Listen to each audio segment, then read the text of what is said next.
जैसे कि कहते हैं ना कि किसी चीज़ के पिछड़े होने का कारण केवल एक ही चीज़ नहीं होता है, बल्कि विभिन्न चीज़ें मिलकर उसके पिछड़े होने में भूमिका अदा करती हैं।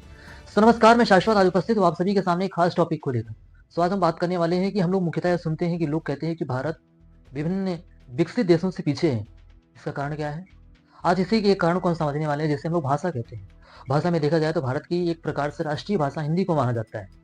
और आज से प्राचीन समय से वैदिक काल में देखा जाए तो वहाँ भी संस्कृत थी, लेकिन उसके बाद देखा जाए तो प्राकृतिक भाषा आती है, पाली भाषा आती है, बहुत सारी भाषाएं जो भारत में चली हैं।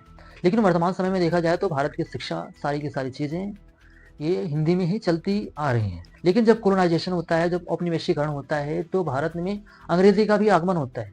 विदेशी भाषाएं भी भारत में आती हैं, जिसमें से एक तरह से अंग्रेजी को देखा जाता है। अंग्रेजी आज भारत पर पूर्णतः कब्जा कर चुकी है।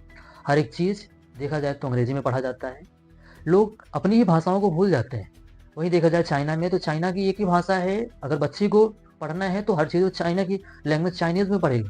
जापान के लोग हैं तो जापान में हर एक चीज़ उनकी अपनी लैंग्वेज जापानी में पढ़ी जाती है।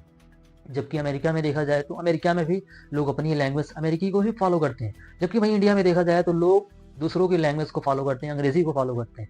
सबसे बड़ी चीज़ यही होती है कि इसके पीछे होने का जो यहाँ के लोग हैं ना, वो सबसे बड़ी चीज़ ये है कि लोग अंग्रेजी को सीखने में अपना पूरा टाइम बेकार करते हैं। जो उनकी खुद की भाषा हिंदी है, उसमें उनको चीज़ों को समझने में दिक्कत होती है कि वो हिंदी में समझ लेते हैं, हिंदी में उसका विश्लेषण करते हैं। लेकिन लोग हिंदी पढ़ने वालों तथा हिंदी समझने वालों को निम्न कैटेगरी का मानते हैं कि इन्हें कुछ नहीं आता। अगर वो हिंदी में डिस्क्राइब करते हैं तो उन्हें कुछ नहीं माना जाएगा। अगर वो बोलते हैं कि मैं जाता हूँ और फिर दूसरा कोई बोलता है आई गो, तो दोनों में डिफरेंट है कि वो जो आई गो बोल रहा है वो बड़ा ब्रिलियंट है, और जो मैं जाता हूँ बोलता है वो थोड़ा सा लो कैटेगरी का है। इसी सब चीज़ को लेकर देखा जाता है आज हायर एजुकेशन जो हमारी इंग्लिश में चलती है, और उन्हीं में देखा जाता है कि सारी की सारी चीज़ें हिंदी में चलती है। भाई जो भाषा को लेकर ये थोड़ा-सा विविधता है ना, यही चीज़ें होती हैं जो किसी भी देश को पीछे करती हैं।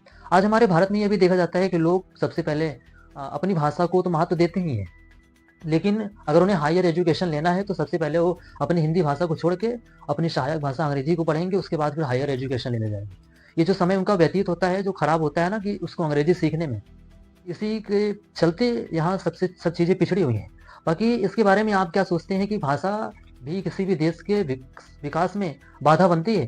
बाकी इस पे आपकी क्या राय है? आप कमेंट बॉक्स में ज़रूर बताएँ। धन्यवाद।